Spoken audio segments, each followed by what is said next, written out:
getting a little echo. Yeah, sounds good. Sounds good to me. Yeah, man. Sounds good to me. Hey guys, we are live. Let me make sure everything is good with the streaming. Looks like it's fine. Awesome. Good to see you again, Paul. You too. Looking good, buddy. Looking good. I got a question for you. So I was thinking Why do about you keep this. turning this? I love you, sweetie. So I can see. Yeah, but it's right there. Okay. So I got a question for you, both of you guys. Okay, what you got? I need to know, like I'm doing some research on stuff that people don't think about what makes a champion. I have no idea where she's going with this. All right, this is the question. Do your socks always match? Like, I'm not talking about if you go into work. On competition day, does your socks match? No, not on competition day. Yes. They do. Yeah. Anytime that you put socks on, do they match? No. No. How about you, Michael? Rarely.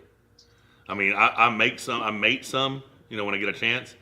But sometimes they both say Reebok on the bottom. One might be gray, one might be black. I'm like, that's close enough. That's the same sock. It's funny because like there's certain things that I grew up like with a minimal amount of like socks and underwear. I told myself if I ever make enough money, I'm gonna have an infinite amount of socks and underwear. I'm not going to worry about it. And I'm gonna keep buying them and all that other good stuff. But what that turned into was actually an infinite amount of socks that don't ever match. 100%. Like there's so many socks, and I don't know how I lose so many socks. Somehow it gets lost in the laundry somehow, or in the dryer. There's a sock eater somewhere. I don't know what's happening, but I will be like. But I have. I will be like. Hang on. It's echoing. I think it's because he took his. Hang on. 1 second. It's okay. Hang on. I'm gonna turn off echo. See if that helps. Yeah, see if that helps. Yeah, but it's ridiculous. Like I'll buy the 12 pack or whatever. Probably, I mean, a lot. And there's so many socks. I'm like, oh, I got so many socks. And then it's not 6 weeks later. I'm like, where are all my socks? You know. And I know I got a ton of socks. I was wondering that because. See these socks I have here? I don't know if you can see. Well, let me take off a shoe. We can all see them. See how pretty and colorful they are? These are wool socks. I get these for myself, for my daughter and my daughter-in-laws every Christmas. And the thing is, I don't care if they match. They all feel the same. So sometimes they're like different zigzag patterns. And I was wondering, I wonder if in order to be a champion, if I need to start making sure my socks match. I guess not. On competition day, though. There's the thing about on competition day. I want my socks to match. I want to have the same pair of socks. Sometimes, depending if it's summer, I want thinner socks. If it's winter, I want thicker socks. I mean, the no-shows, but no-shows. There's some no-shows that are thinner that kind of breathe better, and then there's some no-shows that are kind of thicker, keep your feet warm. So what about you, Paul? What are your go-to socks for competition day? I like the low cuts as well. I like it to be like below my sneakers. I like Under Armour socks. I like Nike socks, like the dry fit ones. But like when you talk about like matching the stuff on a regular day, no, most people that are like focused on doing a million other really important things can't care less about finding socks that match because everything else is more important. So, but the day of competition, you got to have everything in line. If you don't have some type of ritual and something you get into, then I would think that would be strange. Absolutely. Well, this is a good time for me to welcome everyone to the stream. Awesome time for you guys to go on out and share this stream to your social media feed, send out text to whoever your friends are and tell them to jump on this live and let's have a good discussion. Because the topic first, of course, we're going to get into King of the Table because I got some real questions. Now, Lars versus Lachlan Adair is on this King of the Table.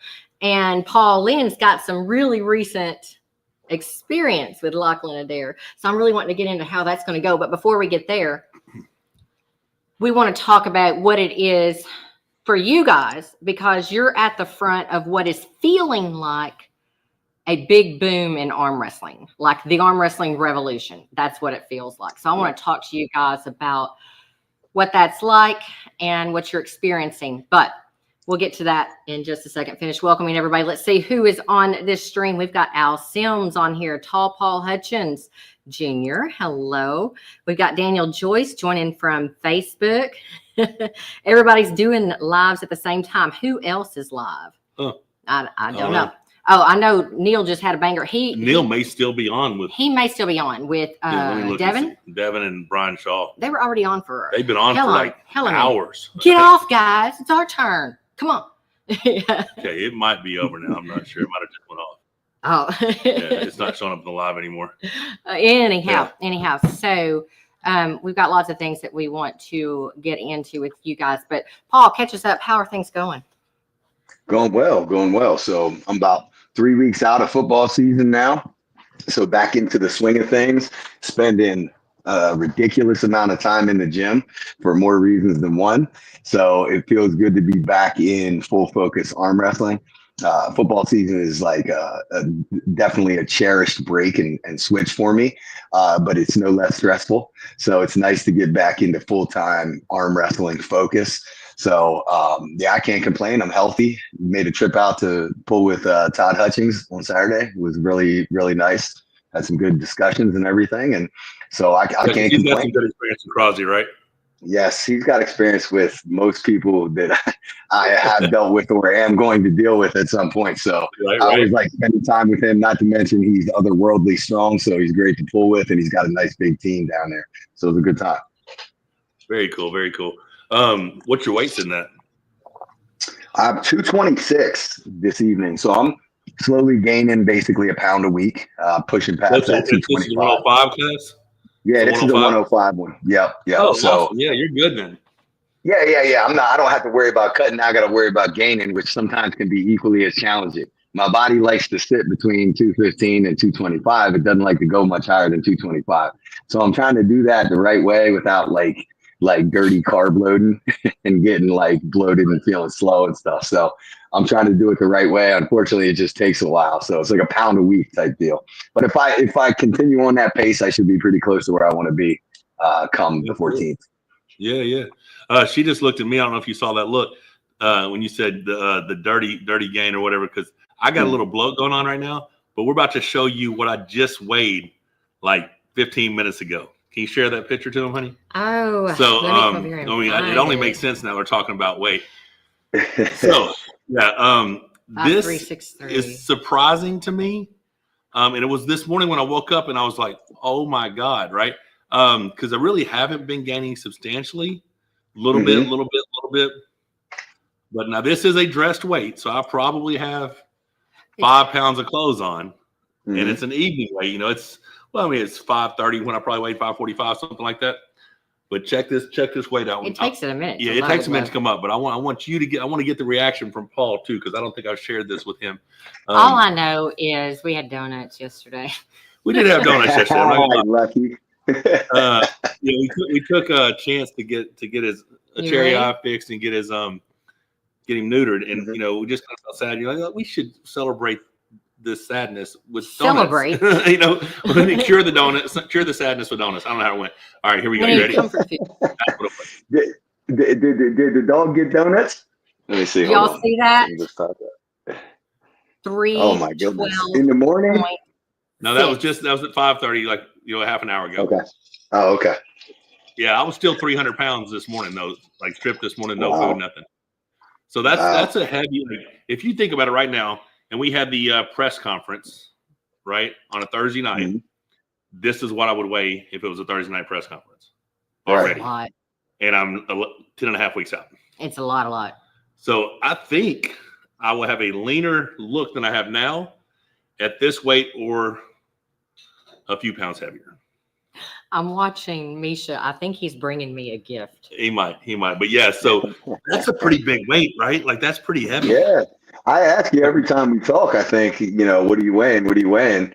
And you seem to have been steadily going up, but that's a big jump there, isn't it? Yeah. So the last prep before Gennady, there was one morning that I woke up at 298, strip morning weight 298. And then today was 300. So I was like, and I've been teetering back and forth real close to that 298 weight, 276.6, 0.8. back to 68, 96.8, stuff like that. And then today was 300. I was like, wow, okay. But yeah, and so I started back my prep for Armies, so basically I got home 8 days after I got home. I set my new baselines, my new PRs on all the lifts. So the 191.5 on pronation, 138.5 on overtop knuckle riser. And then I did the 280 pronation gauge back pressure. And I didn't do cupping and stuff because I still had some inside elbow pain from like holding off Gennady surges in the press and me trying to come back around. Yeah. So just tweaked the inside of my elbow a little bit. Everything else felt great. So Sunday I started doing prep. Yeah, I'm pretty pleased. Sunday I started doing prep at 166. Today, 167 pronation felt like nothing. What, water? Yes. Yeah. Water. It felt so light. I'm like, man, this is cool. Because did you see? You probably hadn't seen anything. We're gonna do a super chat in just a second. But did you see the new machine I got from that arm combat guy, the side pressure machine? No. Okay, so it's on my Instagram. Straight side pressure. Well, so it's one of those ones like how Travis is set up with, and he's got that machine. So it's similar built like that. The cam pulley. Yeah. Yeah. So I actually like it. I'm gonna send this over to Rebecca. She can post here in just a minute. You want to go and read the super chat, babe? Yeah. Skylar Brooks, thank you so much for dropping that super chat. He says, "What's up, guys?" And we got Henry Nayring on. Al Sims giving everybody the reminder. Don't forget to hit that thumbs up, guys. It's really good for the algorithm. He keeps bringing us his toys. He wants to play. Y'all, our Bengal plays fetch. He freaking plays fetch. Get off my computer. I saw it. Dogs here. We've got 4 presently, and I've been unable to teach one of them to play anything but keep away. They do not play fetch. My cat plays fetch. It's crazy. Anyhow. Yeah, you guys be sure and give that thumbs up. Just click out of the chat, hit the thumbs up, and jump right back into the chat. What are you sending me? I'm sending you the side pressure machine. Oh. And this is just so yeah, super cool machine.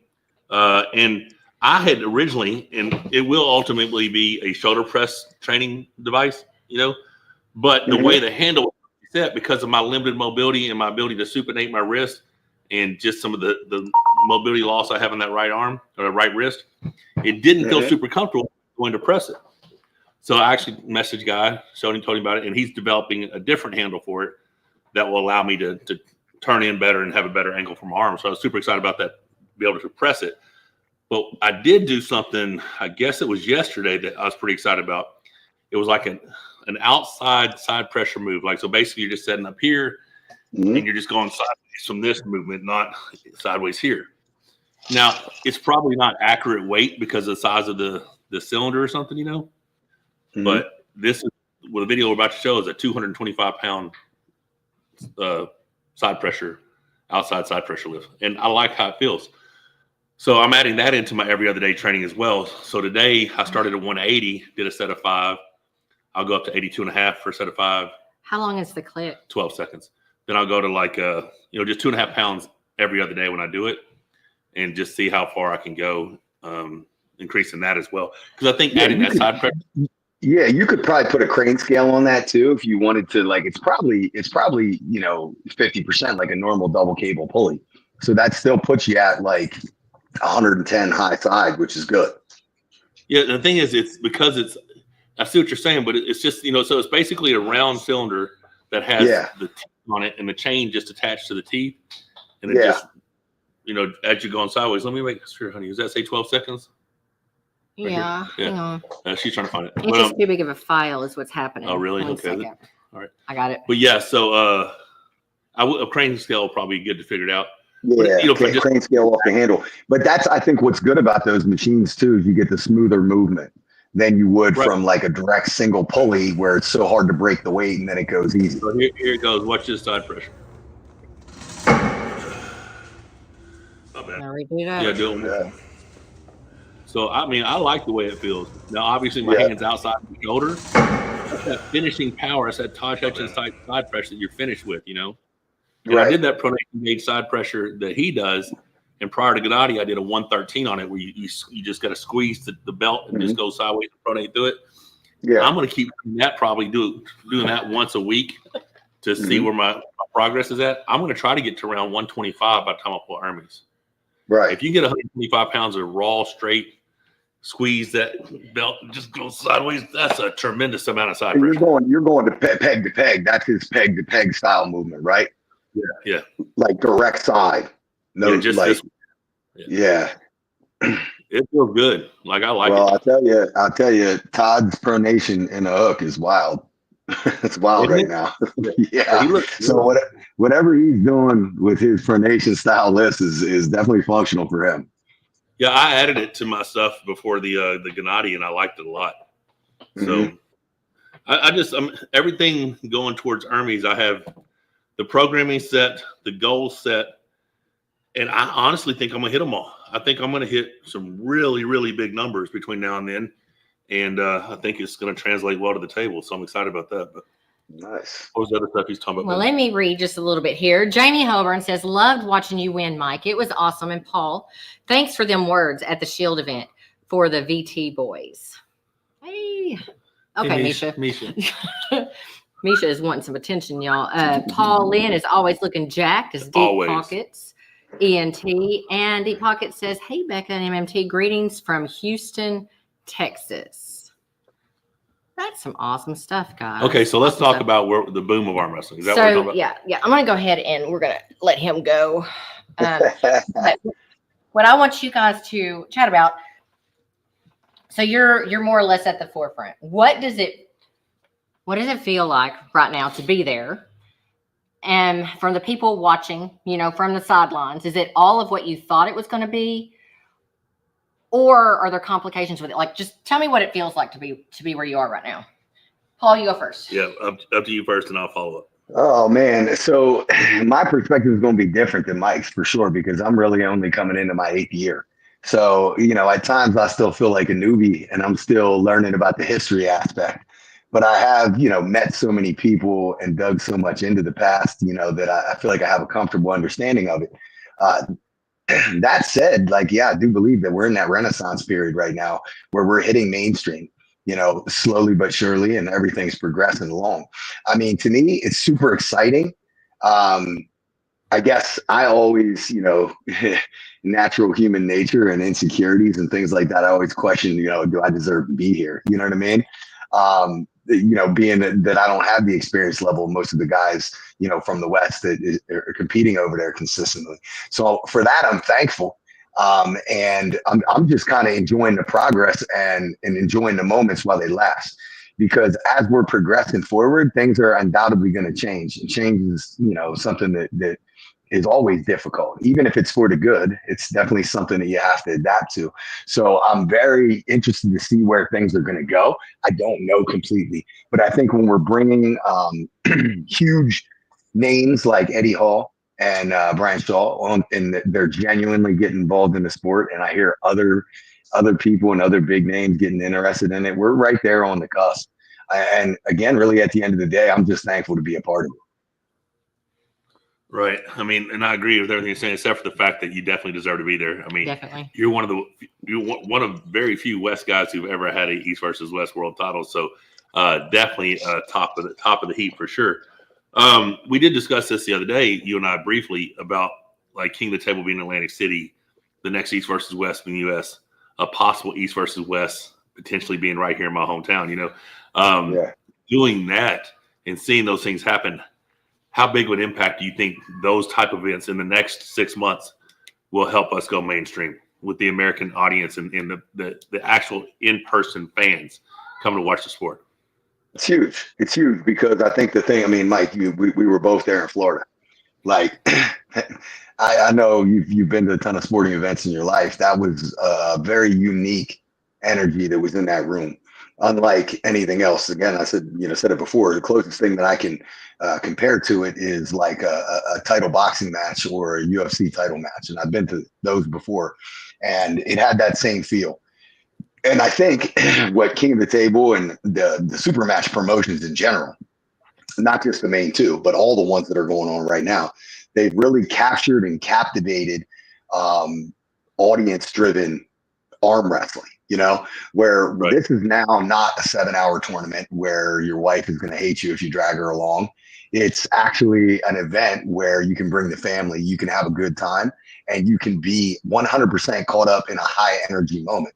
The supermatch style arm wrestling, like it or not, is much more like viewer friendly from the point where we can actually sell pay-per-views, but it's like 5 times better in person.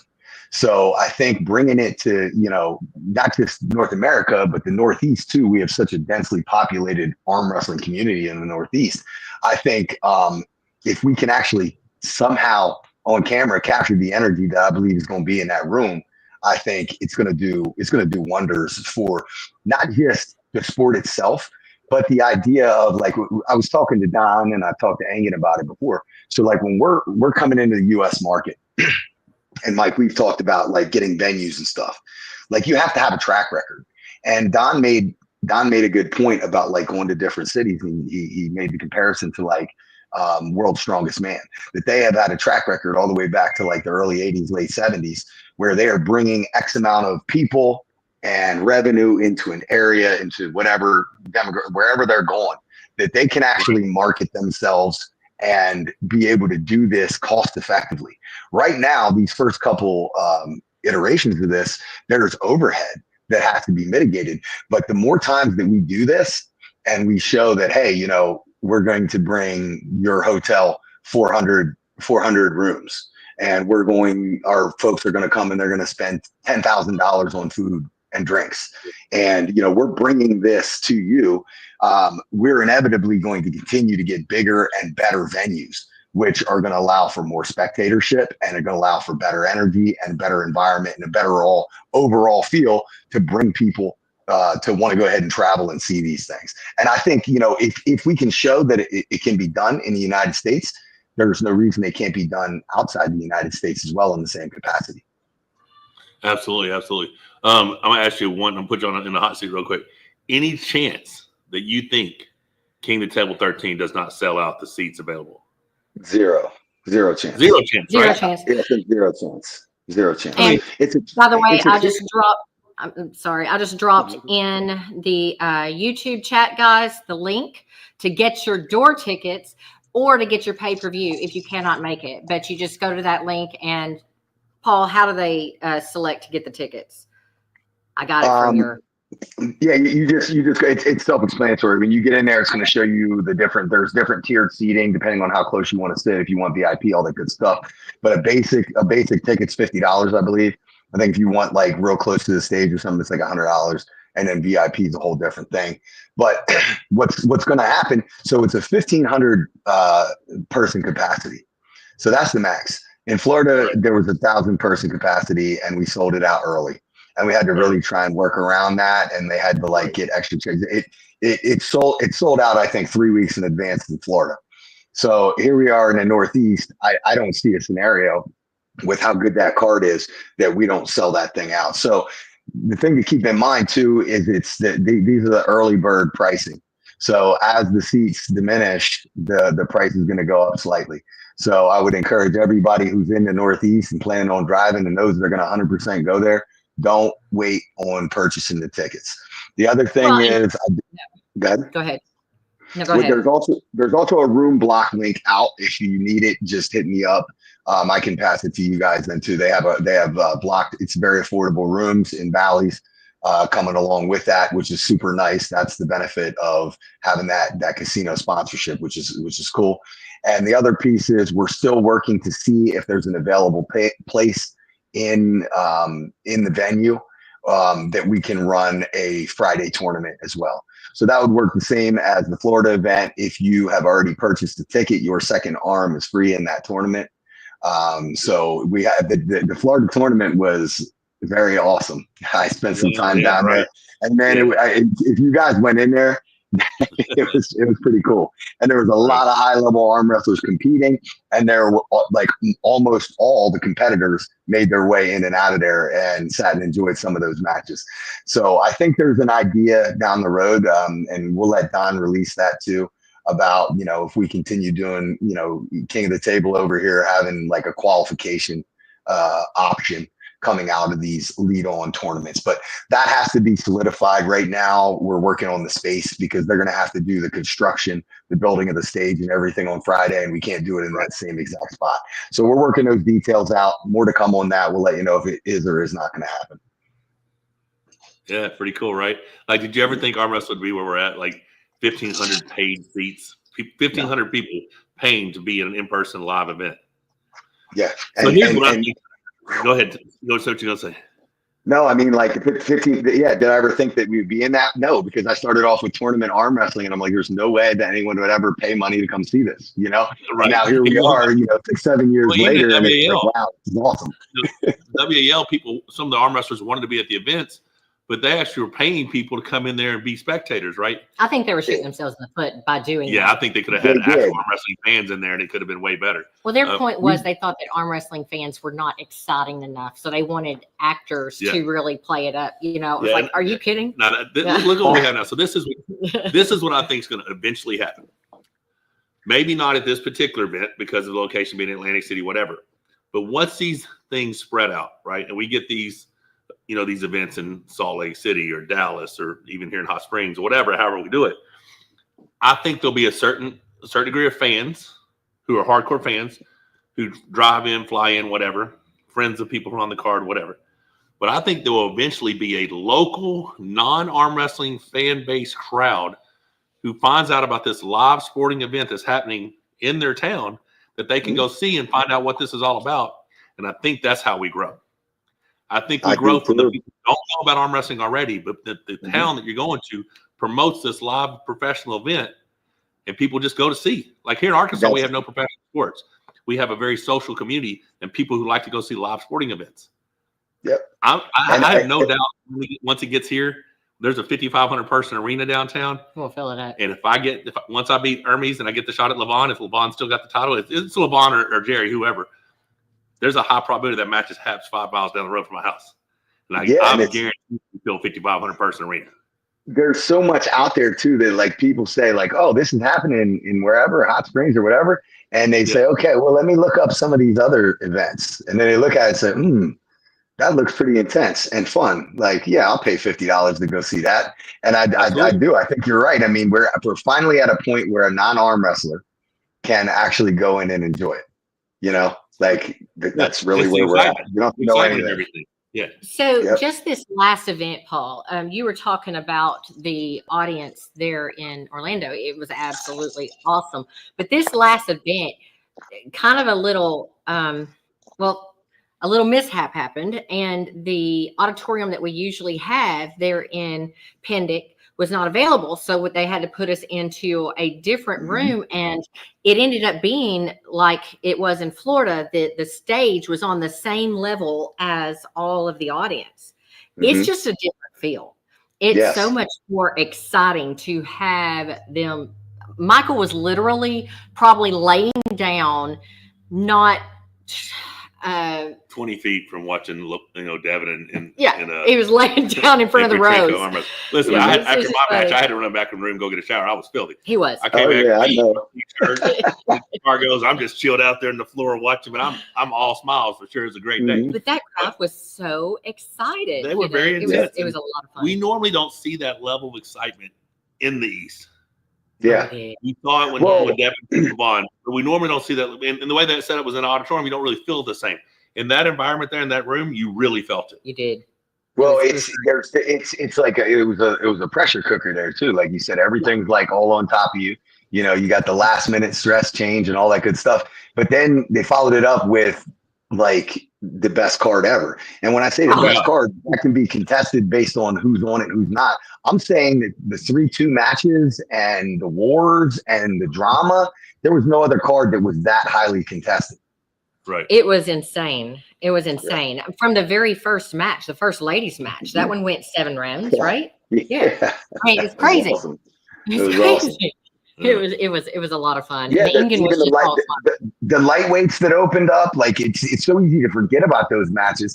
But like I was watching like the first couple matches, like wow, this is a heck of a start. And then it's like every match got better. Then you got Hutchings and Yoshi, and then Mike's match. It was just totally wild, totally wild. So I want to know from the best quarterman Michael's had. Sorry, Corey. It's our Corey. You're really close, Corey. He did run a mile for you. Okay.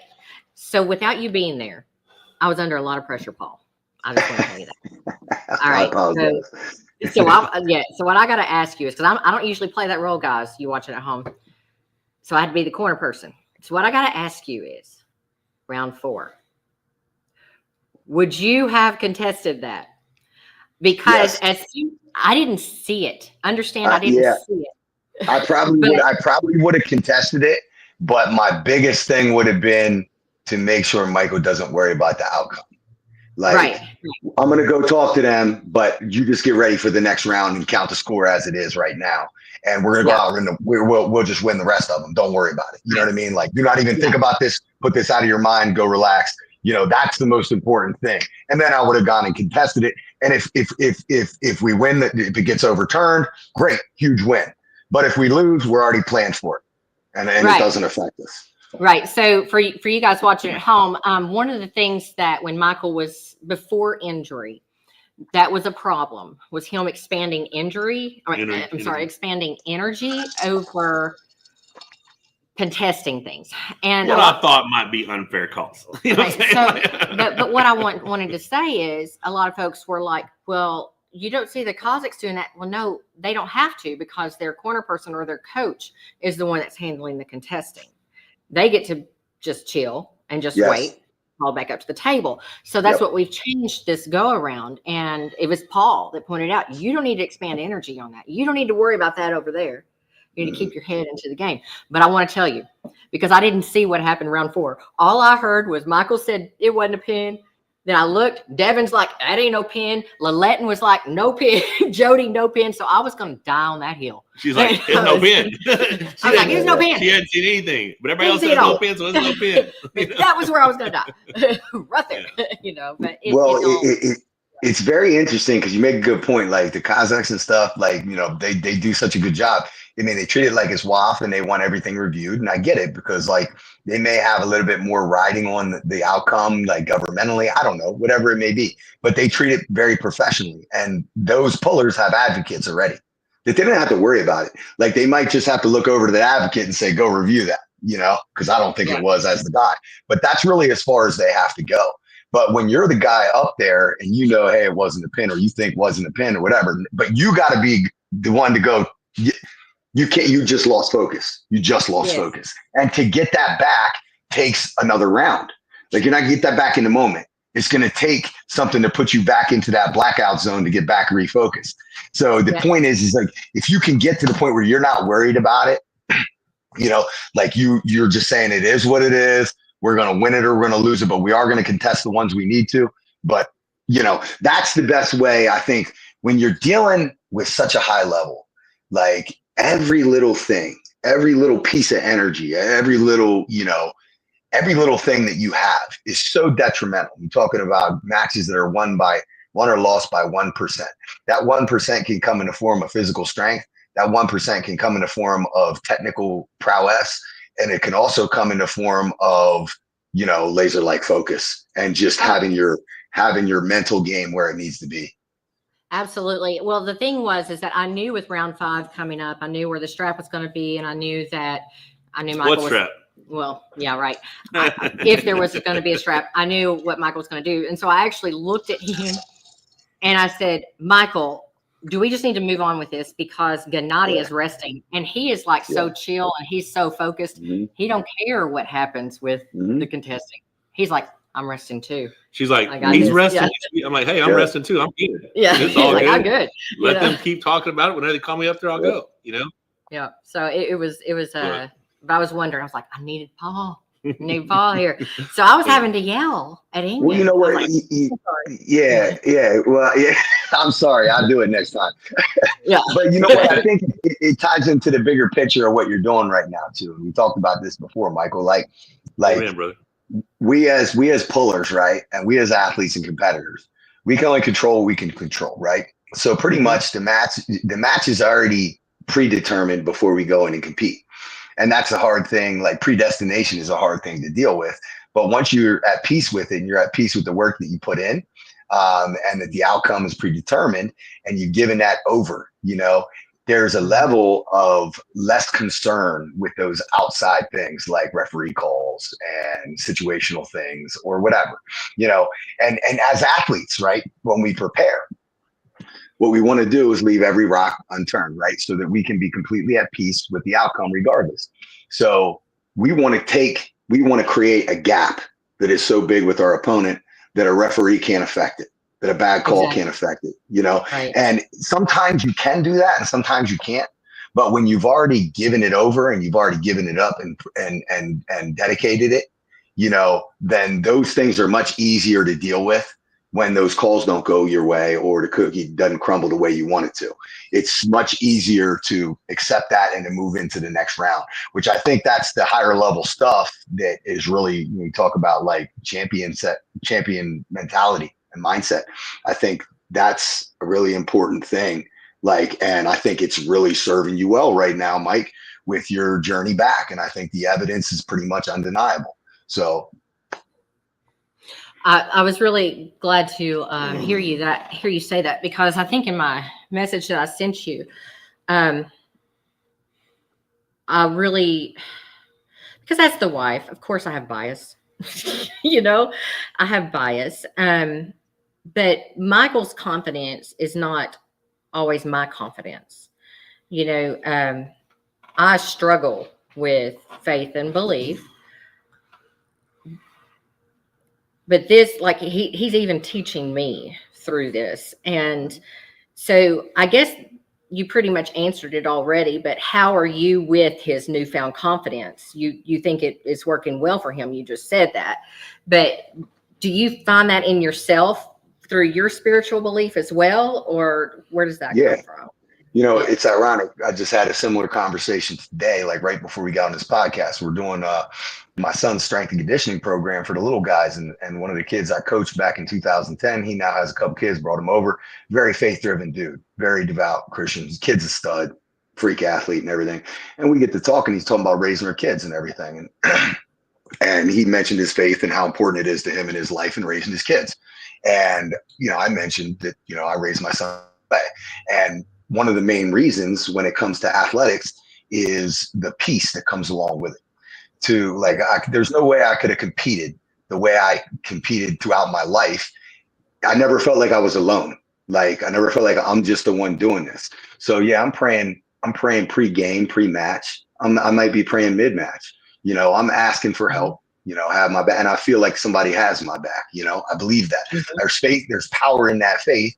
And to me, it's undeniable. And the intangibles involved with sporting, and having regardless of what you believe in, any religion, any faith, whatever it is, if you have a spiritual background, and that's a hard line thing that you deal with day in and day out, you never feel alone. And there's strength and power in that. So to give it over and say okay, let's go do this. You know what I mean? And my pre-match prayer is very simple, and it's pretty much repetitive. It's, dear Lord, please give me the ability to do things that I am not able to do on my own as a mere human being. Please help me to rise up with the strength that I don't possess, naturally, So whether or not you believe in these things or not, whether you think it's a placebo effect, even if it is a placebo effect, there's power in that mental aspect. Are you always going to win? No. But is it going to make it easier for you to lose and learn and come back from it? I believe so. Mm-hmm. Right. So one thing that I've noticed from you, honey, and if you could talk about this just a bit. So let's just talk about before. There's, it's like there's before injury and after injury. So we have before injury Michael and after injury Michael. And actually it was after so much more, right? Because it wasn't the injury that really changed Michael. It was the path of losing his mom that really changed Michael. And the things that I noticed before is when a match would be coming up, he would say, I have to win this. I have to. This is it. Everything is riding on this. And now it's like we're approaching a match and you're like, this is a big match and this is the path that I see going. But God could always decide he wants something else. Like, and you thought it was going to be 3-0. I wanted to win 3-0. Apparently God wanted me to win 3-2. I mean, he walks away and he's like, it's all good. I thought I was going to go, but hey, I still got the win. So it's all good, you know? And that's part of what I see you giving over to God. And so when people are asking online, you're praising God in victory. Would you do the same if you were not victorious? Because it's his. Listen, I believe I'm on a greater path than one that's about Michael Todd. Right. And it's even reiterated every time. Like I made a post of that really good picture of LeBron where he just looks freaky, you know, the kind of inhuman looking picture. He just looks insane. I said, who's going to be the first person to beat him? And I made a post, who's the person. And they're like, a lot of people are saying, you know, but it's going to be health issues or something. Then nobody. He's impossible. It's impossible. Nobody. You know, and then I'm like, okay. There's still more people that I have to get through to, you know, and that's it. I just think I don't know what it is. I felt this ever since ketamine that I can do all things through Christ. I've said it my entire life. As long as I've known about that scripture, that's been a base, you know, belief for me. Times in my life, I did not lean on it like I do now, because in times of my life, I wanted the credit, like I wanted the praise for my work and my effort, and I don't want it anymore. Like. I don't want it. I just want to show what's possible. And my job's to do the work. And I've never been one to not do the work. So because I feel so strongly and so passionately about it, like, I mean, if it was to happen and I lost, okay, then what's next? You know, I don't know what's next, but I honestly, God, like I don't even know how this sounds. I think I'm going to accomplish the goal. But not for Michael Todd's glory, but for God's glory. Because it's impossible. And it's like I was telling Michael, I saw someone talking about your body language shows that there's contention between us because of our difference in faith. Now we have the same faith, guys.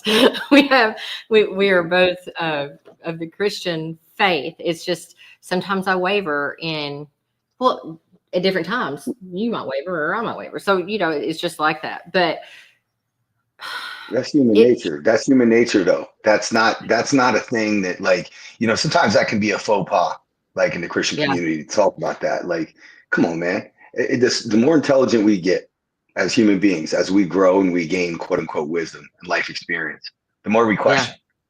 Faith is easy when you're a kid. When you're brought up as a Christian and in a church, it's easy when your kids are beautiful. They're wonderful. My son, like, he has no doubt. I mean, he's zero fear of death. Like he is like, you know, and I was like that too. And as I learned more and everything, and, you know, the harsh realities life hits you, it makes you question it does, you know, so it's never easy. It's a constant struggle. It's a constant battle with human nature. It is what it is, you know, but there's like, you know, back to the thing you said about like, well, would you give God the glory if you lost? It's a double-edged sword. That's like a catch-22 a little bit. Because you want to give God the glory when you win, when you succeed and his tool served its purpose, right? Yeah. But it's not about necessarily giving God the glory in a loss per se, but it's about being able to accept the loss as his decision, you know, or just the reality of it not being meant to be, and then continue on that same path of faith and destiny, right? It's not. Because you can't necessarily, you don't really have the tools or the platform to give glory when you don't succeed. So it's like when you do succeed, it's so easy to say me, I, you know, and it's, you know, when you fail, it's hard to say me, I, you know.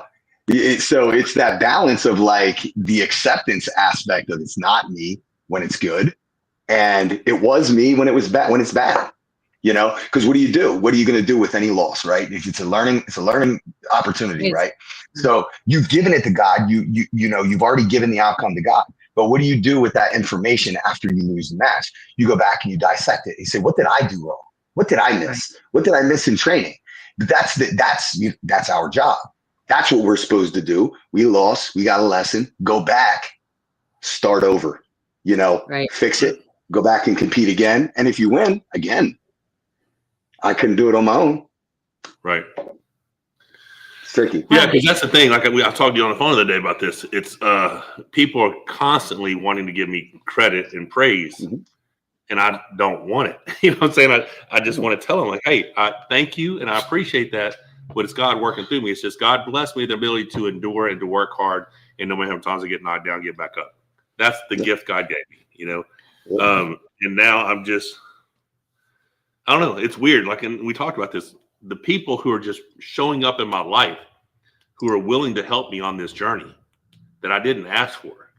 Yep. That has to be divine. Like, that cannot be a coincidence. You know what I'm saying? Like, this has to be. I just have so much faith and belief that, I mean, I know Hermes is a very strong opponent. Like, very dangerous. Number 3 in the world for a reason. Like, the dude's a bad dude. I mean, I think on the day that we are across the table from one another, it's just going to be I just think it's a bad day for him. And it's not because he's facing Michael Todd. It's because the guy on the other side of the table is on a mission to do something bigger than just win an arm wrestling match. You know what I mean? So, and whether, like you said, call it placebo, whatever you want to call it, there's strength in that belief. And what I was telling Michael too, and this is the last we'll say about this, and we can move on to talking about your match and other matches on King of the Table. Right. Which, by the way, guys, I have dropped both on Facebook and on YouTube that link to the tickets to go in person. If you can at all, you got to do it. It's an amazing event. But also to get your pay-per-view if you can't.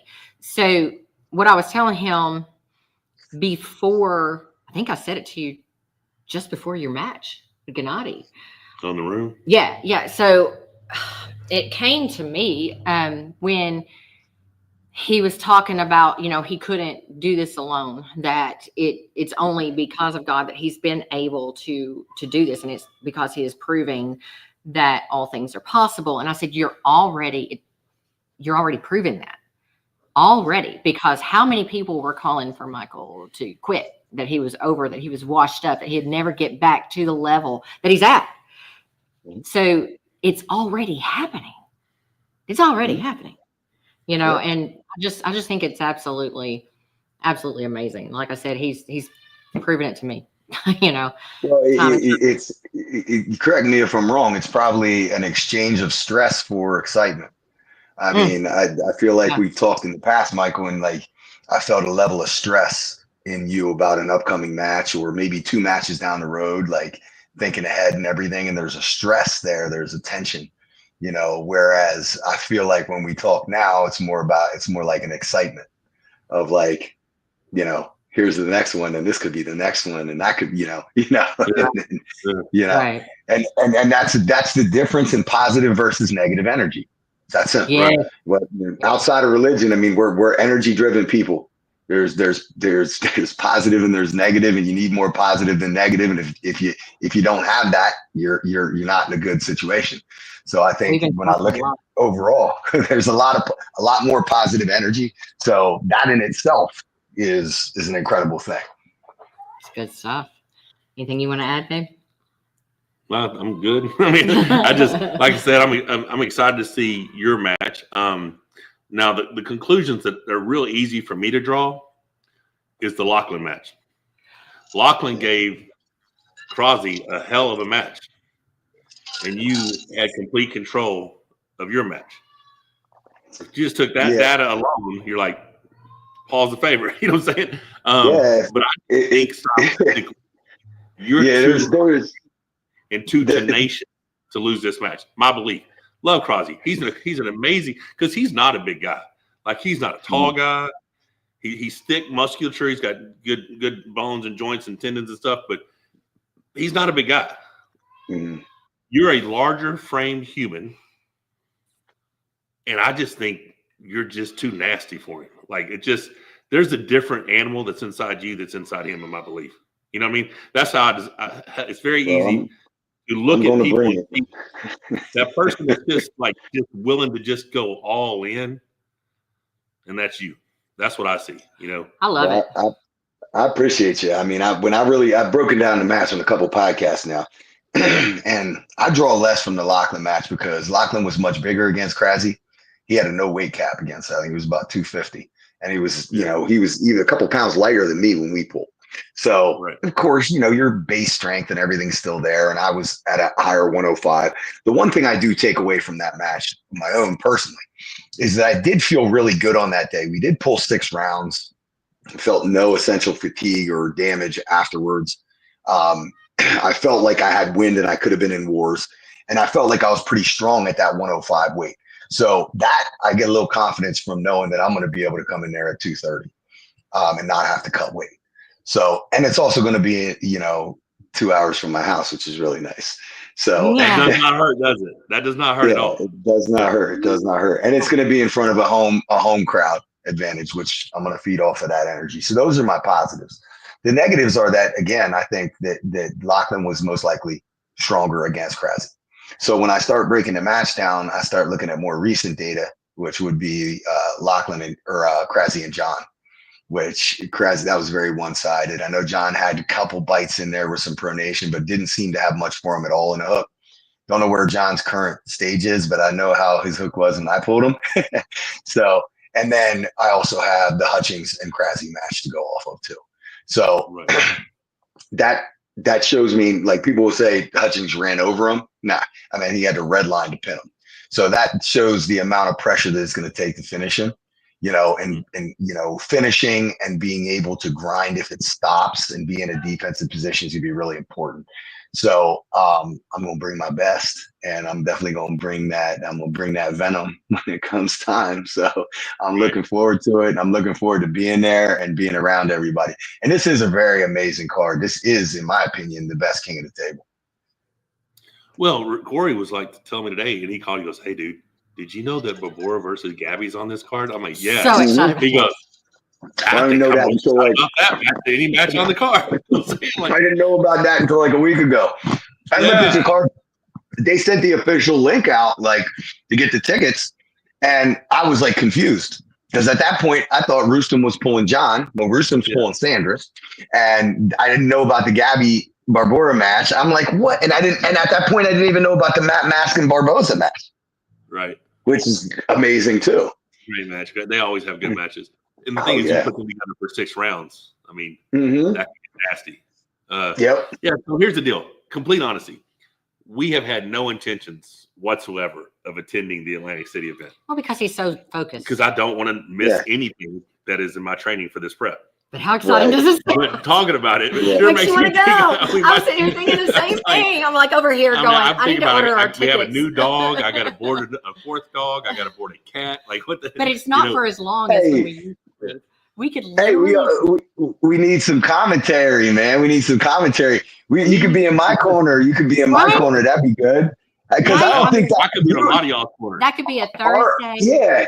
I don't think our matches have ever lined up where you always are like going right after me or something like, or I'm going right after you. Know what I mean?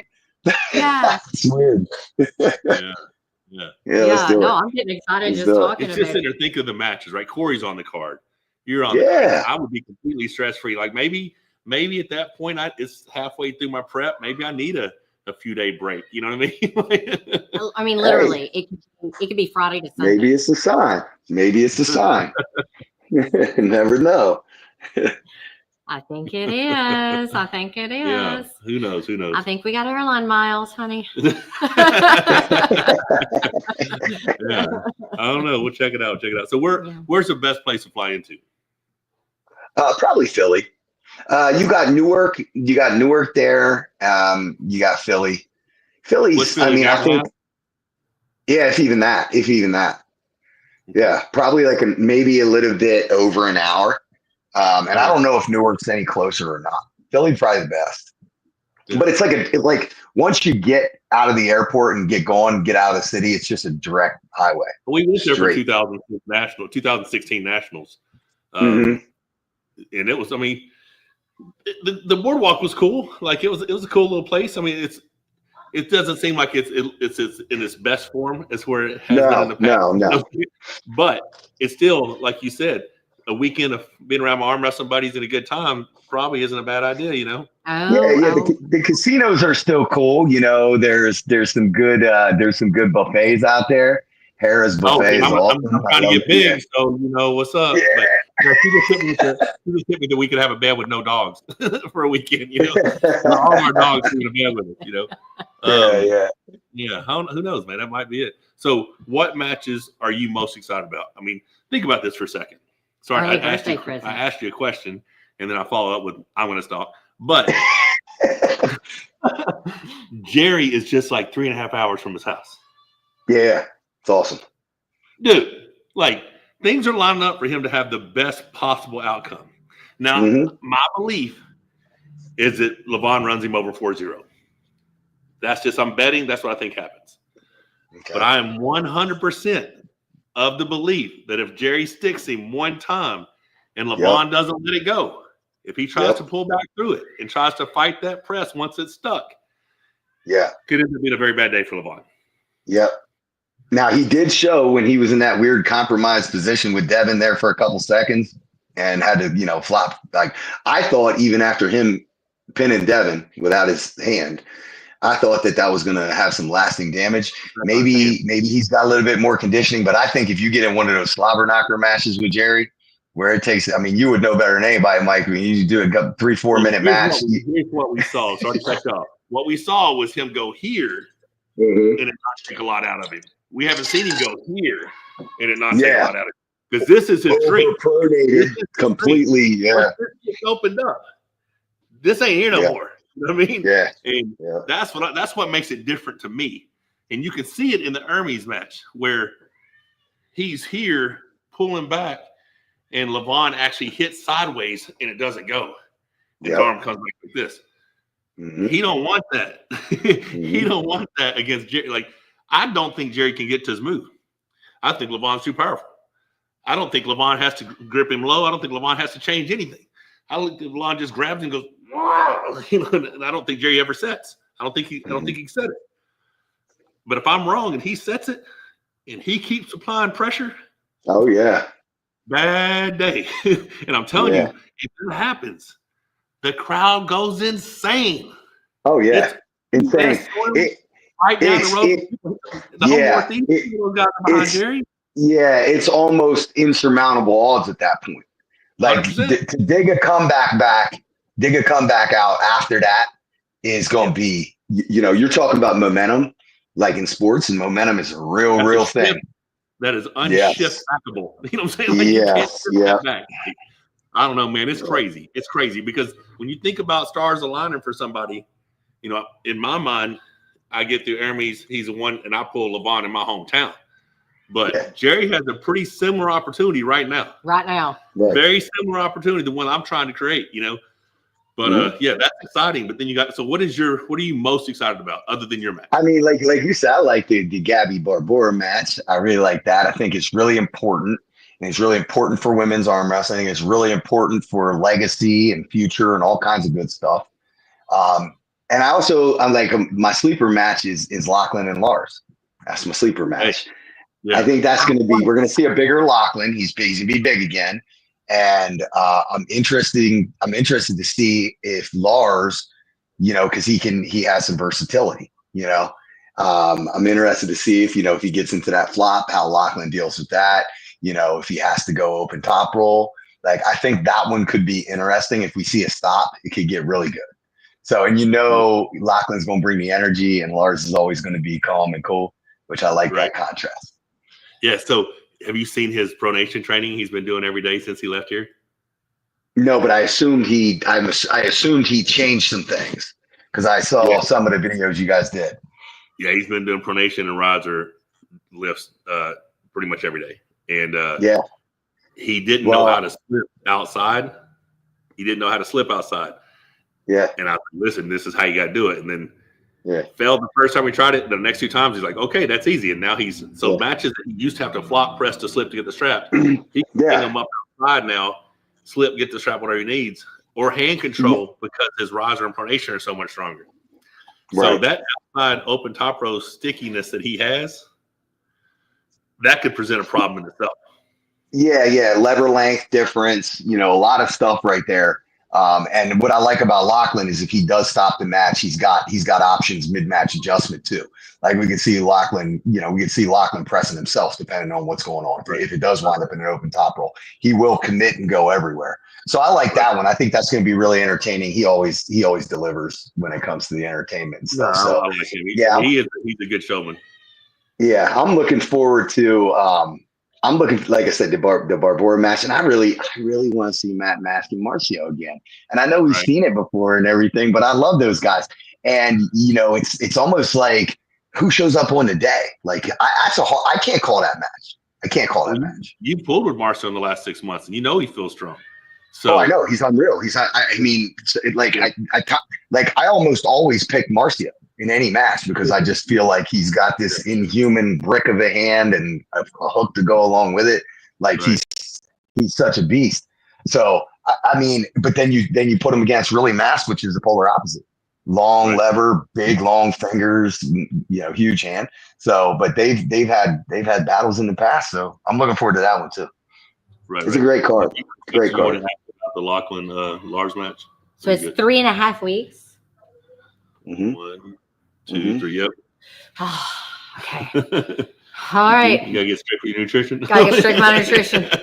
We've been can't be wearing stretchy pants. We've been indulging quite a bit. Obviously, that's why I'm at that 312 weight, right? But I was like, we're not going anywhere for a while. We're good. You know what I'm saying? Well, we didn't talk about Corey's match.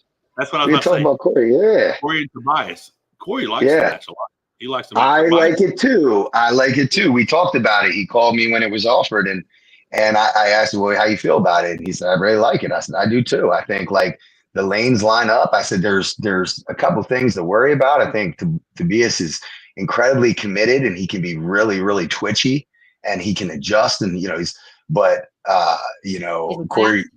Corey said he's feeling really good where he's at right now, left arm. He had an outing out there at the World Series of arm wrestling and everything. Man, did he. So, yeah. Good stuff. So, other than the fact that's another promotion that I think is going to gather quite a bit of steam moving forward. I mean, they're doing some pretty good stuff out there too. Yeah. Go ahead. Really want Corey to do a right hand match. So I was going to ask jump on that movement, but right back to Tobias really quickly. The exciting thing for Corey is, or for me, for Corey, is just like all of us here, he has yet to have one of these big matches here, in the United States. Yeah, so, he had Travis in Orlando, but he hasn't. I'm talking about against the European. Yeah, he hasn't had that opportunity to showcase where he's at without the crazy international travel. Right. So I'm excited to see. Yeah, I'm excited about that too. So right-handed match for Corey. So, what do you think is a good right-handed match for Corey? Corey thinks his right is better than his left right now, and we measured his left wrist 9 3/4. His right was 10 1/4. Yeah, well, we're talking about different styles, and more of like very great containment, ability to force the cup. He still has good pronation in that arm, but he's still more of an inside guy. He's going to drag you across, Right. That's a good question. I'm trying to think. I like Morozov. Morozov could be good. Be good. Mm-hmm. I mean, man, I'd like to pull Dave in North America. Did he pull Kardashian left arm? He pulled Kardashian left. Right. I want to run that back. Like we did because we said the same thing. Let's do that.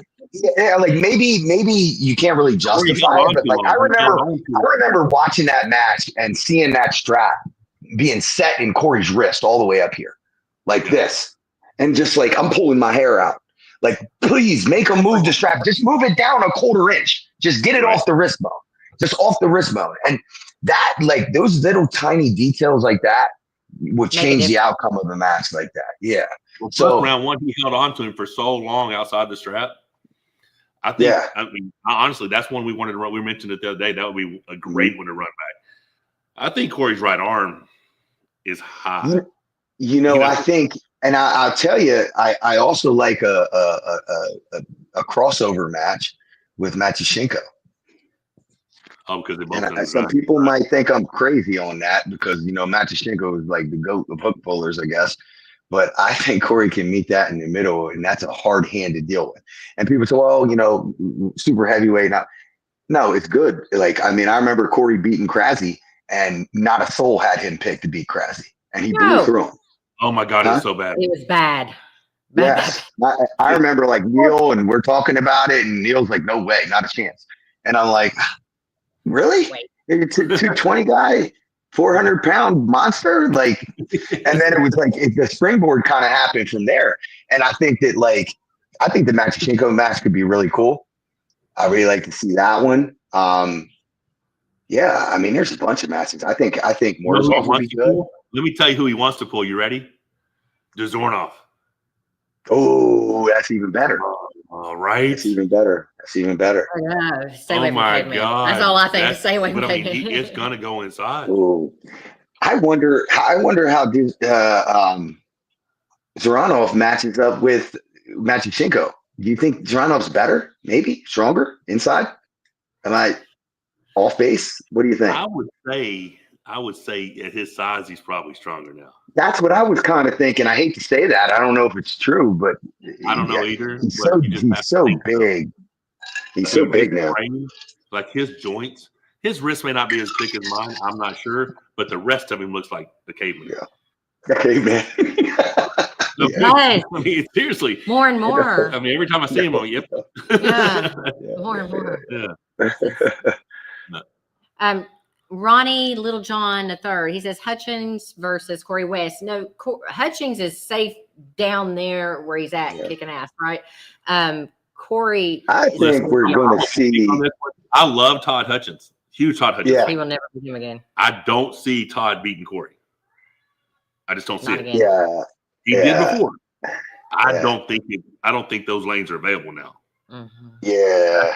Big boy Corey's hand. You got to be able to, even to be able to go sideways on Corey, you got to be able to get a little bit of bite around his hand and get into his pronator a little bit. And it's so hard because you're grabbing it's like grabbing a bowling ball, But Hutchins, listen, I was talking to Todd this weekend, and I'm like encouraging. There's some really cool matches for Todd. And to be honest with you, people were like, well, why would you tell Todd to go to 95 if you're at 95? Well, because I want to see the matches. At the end of the day, I still want to see the matches. But I'd love to see Todd pull Rusum again. I'd love to see Todd pull Rackley again. We that's a crash course that needs to happen. In my opinion, it should happen at 95. Todd's walking around. He's at 220. 99 or something. Yeah, he's 220. It's 10 pounds. Yeah. I think his last match against Yoshi was 98 or 99. Yeah, he was under. All he got to do is go to the bathroom and he's fine. Yeah. So I think he might. So lean when I saw him in Istanbul. I'm like, damn, dude, you look good. Everyone who saw me is like, you're huge. But when I saw Todd, I'm like, man, dude, you look like his arms are all veined out. Oh, he was all veiny. At practice, he was vascular as all get out. Yeah, look good. Let me say something about Todd though. When Todd comes in, you guys watching at home, we got Michael into Europe on Sunday, right? Right, we got him there on Sunday because jet lag is a thing. It really, really affects you. Whether you want to come out and say it or not, it definitely affects you.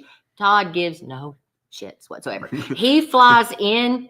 They worked a full day. A day or 2 days flew max. Straight in, got there just in time for the press conference. You know what I'm saying? Yeah. He's not hanging out with people either. No. He's getting his rest in his room. If there's anything he has to go to, he will show his face and then he's gone.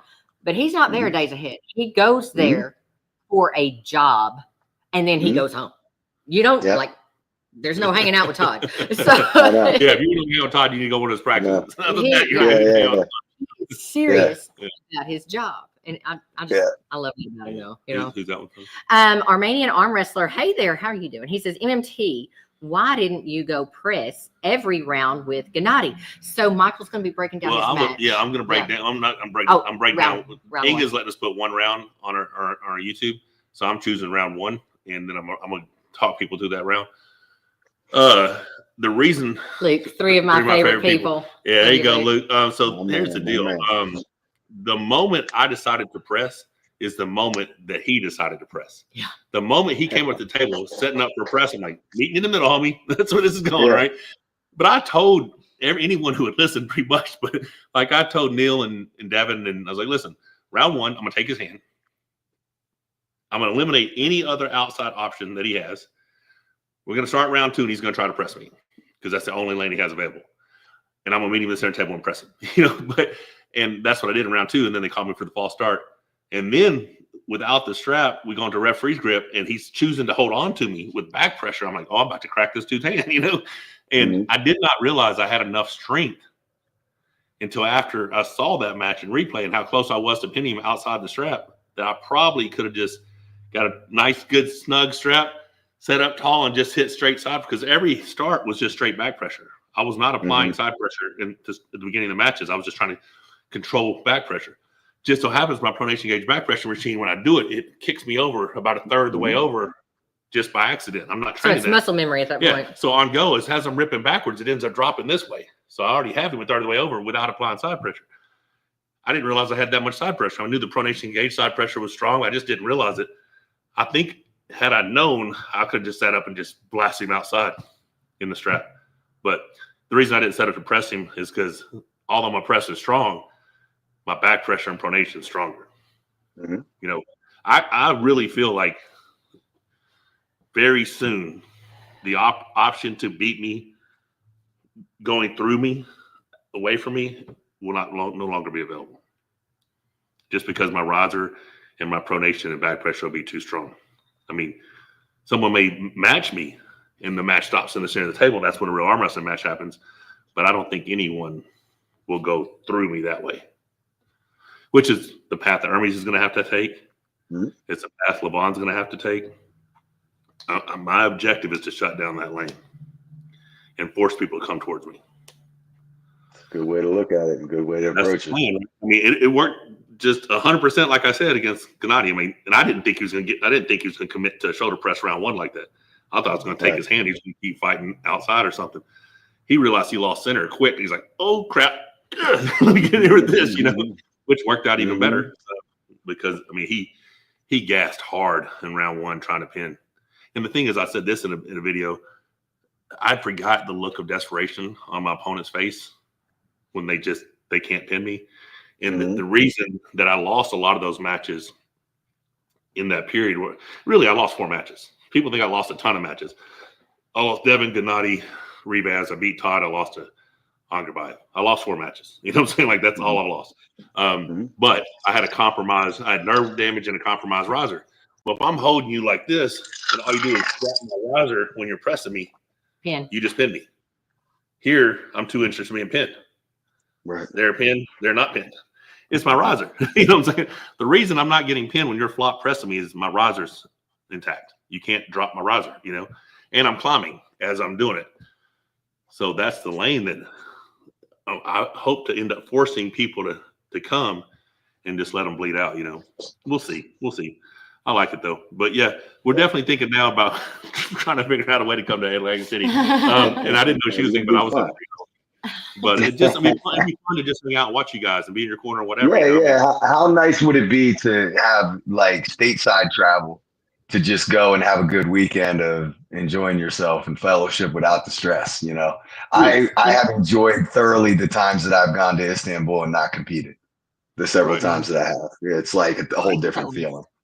Yeah, I went that one time I went in January this year when I went just to commentate. Yeah, we had a great time. No stress, whatever. Just hanging out. Everybody had a good time. Fun stuff. Cool. The Drew is asking, did Jerry cause most of that nerve damage or just made it worse? So what happened with Jerry, both in 2018 and 2019, was WAL used a narrower strap. Yeah. In those wars, in round 2 of both those wars, the metacarpal fractured from the pressure of that smaller strap, right? And it just caused damage in my hand that really affected me for a while. The nerve damage was something completely different. This entire thumb muscle atrophied. Like I would hold my hand like this and it looked like an old man's hand because there's a huge dent like here. And when I say old man, like old that man. was from the ulnar nerve. Yeah. Which was him. Yeah. So it was the ulnar nerve. Yeah. Damn it, Jerry. So that was in 2000. It started in 18. And I thought when he did the King's move is when it messed up your ulnar nerve. Oh, the ulnar nerve was 2007. 2007, guys. That's when I quit feeling these it's all fingers. Jerry. Yeah, I quit feeling these fingers. So Jerry and I, 2007 at the AL at the Sean Ray Classic, he beat me in a press. I beat him in a press. He beat me in a press. He won first. I took second. Well, after table, like I'm feeling real good on him after table. And he pulls out that wonky King's move thing he's got that you see him doing in summer practice. Yeah. It did some weird shit to these two fingers. Yeah. It tweaked my ulnar nerve, and I hadn't felt these fingers since 2007 until I got the surgery because I had Jerry's fun to practice with because of that stuff. People think Jerry's like, oh, he only got a flop wrist. Well, when you practice with him, he does everything but that for the most part, unless you force it. And he'll do all kinds of stuff. Like he'll kind of let his fingers go and just pronate. He'll let his wrist go back, and he'll climb you with a bent back wrist in top of It's a top with a bent wrist. He did it to me a couple times in practice. I'm like, what is that? Stop doing it. I've been about that in my life. That's really weird stuff. But I guess most of the damage started from him. Now, if you go, there is I won't do any pulling. There will not be any after pulling. If I show up, it's just strictly there to hang out and see people. Too damn close. The biggest, it's not too close. It's 7 weeks, 6, 7 weeks. The point for me is I don't want to do a ton of table time. Like if you came down in those 7 weeks after, I would pull. I'd do some stuff. We'd hang out. We'd train, work our setups and all that stuff. Yeah. But just blasting my arms on the table during these preps don't make sense to me because I'm gauging my progress through the lifts, through the program. My program is dialed into almost a scientific level, right? I hit this, 2 days later, I hit this, and I just run it through, right? It's worked for me every time so far. Why mess with something that's working? So I agree. We had a big practice one day. It was like 3 or 4 hour, and I just pulled everybody, flop press, prop, everything. Because I was about to pull flop, so much stuff. Yeah. And then the next day I missed a lift. Same with when you can't. So there's a happy medium there too that I'm starting to delve into a little bit. Like the idea of just position pulling, like similar to the Bulgarians, but with like a different twist. So like you're putting a strap on, you're working through like mock strap setups, getting a setup, and then you're never going past 10 and 2. Like some stuff like that where it's an agreed upon thing, which I have found to be kind of therapeutic. The other thing is actual arm wrestling specific training on the table.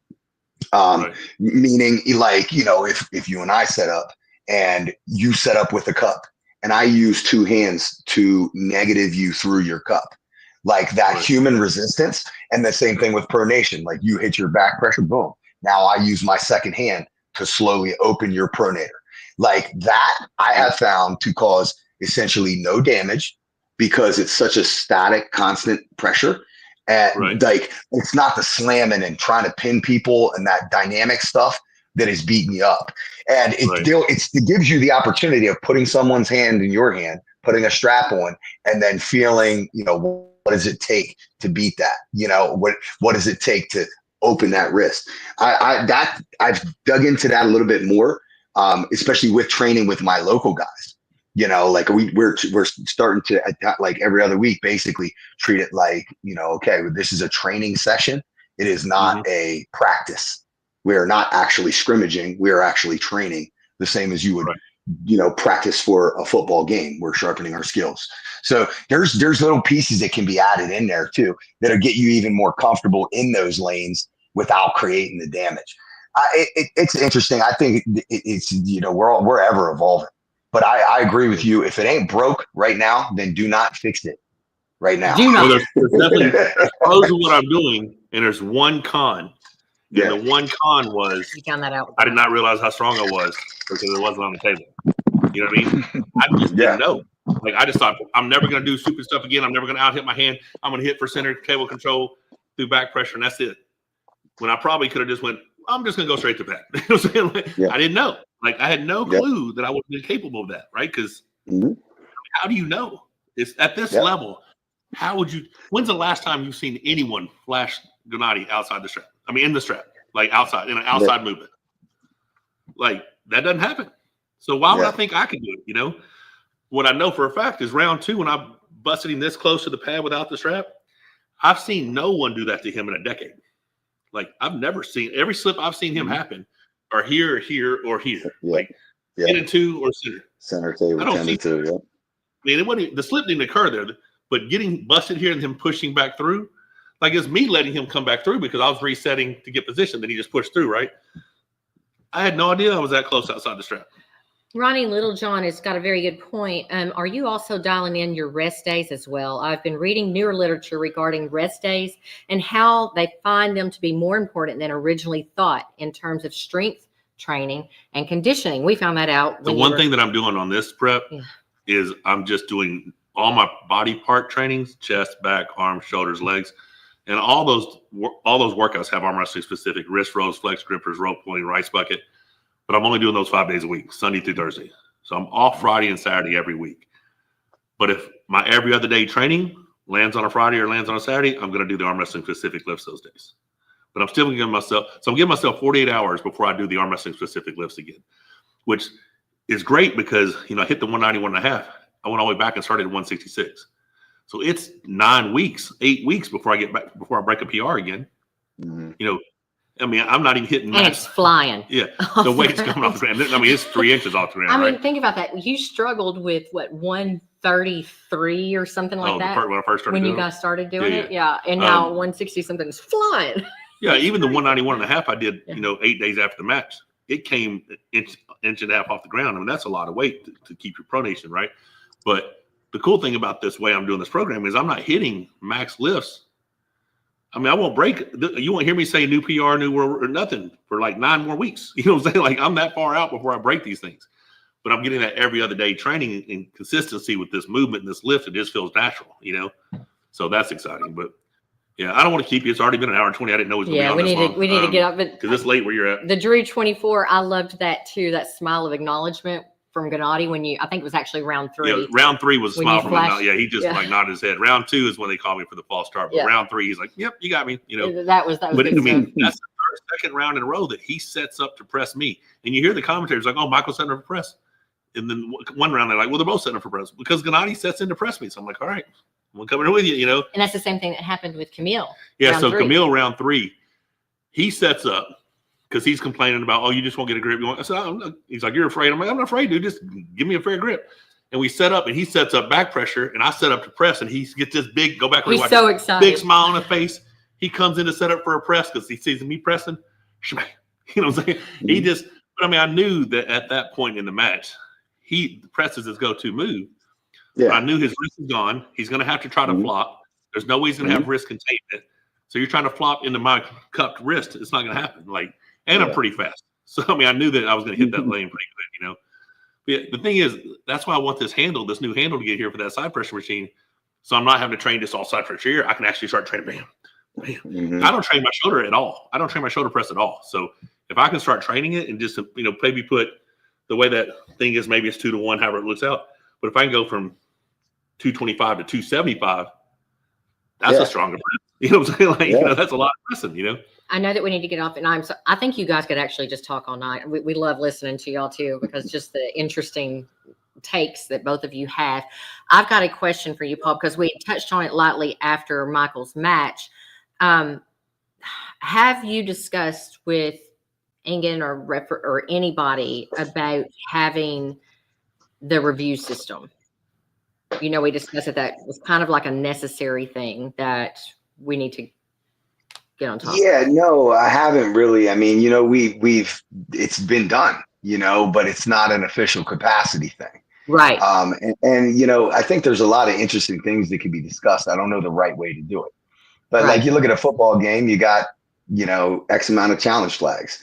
I don't think we ever want to get into a point where it's like WAF, where you can challenge every round, everything all the time. There has to be some sort of a limit where, okay, if I challenge this and it's overturned, I get my red flag back, because I was right. So maybe you get one and you got to use it wisely. And if you're correct, you get it back. I don't know. There's any number of things, but I do think at some point in time, depending on how things go, it would be a valuable rule or system that could be added in. Because I don't think I go back to the Samusha match with Nerdalette. They were challenging every round, and I'm like, what is going on? And nobody's going over. I'm like, I have to go over there and make sure, this, I felt compelled, but it was getting egregious too, where the third or fourth one, and it's all right, what are we doing? We're gonna challenge everything all the time. What? Yeah, let's do that. Match too. It's also Oh, yeah. So, Yeah. Yeah. Yeah. Well, there's also the system where you have to pay to make a challenge. And if the challenge sticks with you, you get the money back, But right. that, I think that I mean, having at least one challenge in per super matches, I think makes sense. Yeah, and if you're right, you get that challenge back. I think I agree with that. That makes sense. Yeah, I like that a lot. I like that a whole lot. All right. Well, guys. Hey, brother, I appreciate your time. Very much good luck for the next couple weeks of training. I know you got big goals. And who knows? I'll let you know if we're gonna be able to make it out. But thanks again for your time. Sorry to keep you so long. Thanks as always for having me on. And one last plug for King of the Table 13. If you haven't signed up yet for the pay-per-view, go ahead and do it ahead of time. If you need any information, tickets are available. If you need the room block, you guys can all reach out to me on one of my socials, and I'll get that to you. And again, hopefully we'll have some information coming on the tournaments, if it's going to happen on Friday or not, if we're going to have space. But greatly looking forward to the event and looking forward to hopefully seeing you guys there. Yes, sir. We completely forgot to talk about Brian Shaw and Eddie Hall. Holy cow! Do we need to do that? I gotta go to the restroom. But yeah, so that's crazy. On my phone, I'm going to drop like any moment. All right, brother. Hey, be blessed. Take care. Don't forget to subscribe, click the bell for notifications. Take care, guys. There we go. All right, guys, you have been awesome. Thank you so much for hanging out with us. Don't forget, like Michael said, to hit subscribe, turn on that bell for notifications if you're on YouTube. If you're on Facebook, be sure and hit follow on Monster Michael Todd. Share this feed to your social media feed and to your friends so they can actually find us. Yeah. Now, Michael Todd. I cannot believe we didn't talk about Brian Shaw already. We got to we got to do something else about that because that's what's going to bring a lot of views. Yeah, I did kind of. You were talking about how it's going to bring a lot of eyes to. That was the very beginning. That's all we said, I think. But, well, how about you and I talk about it real quickly? You said you got to tingle. I got to go back. You got to go pee? Yeah, sorry. Do you want me to read a few things while you go tingle? Nope. All right. Brian Shaw, Eddie Hall. I don't see how Eddie Hall can beat him, and this is why. Brian Shaw started over a year ago training, and I believe that Eddie just started. He'll have like 6 weeks. He'll have 6 weeks. There was just a lot with Brian was on and Neil and Devin, and Ron's a favorite for sure. Eddie's strength athlete. Anything could happen. That's what I got. It's Brian Shaw. If there's money put on it, you got to go with Brian Shaw. All right, guys. You've been awesome. Take care. See you soon.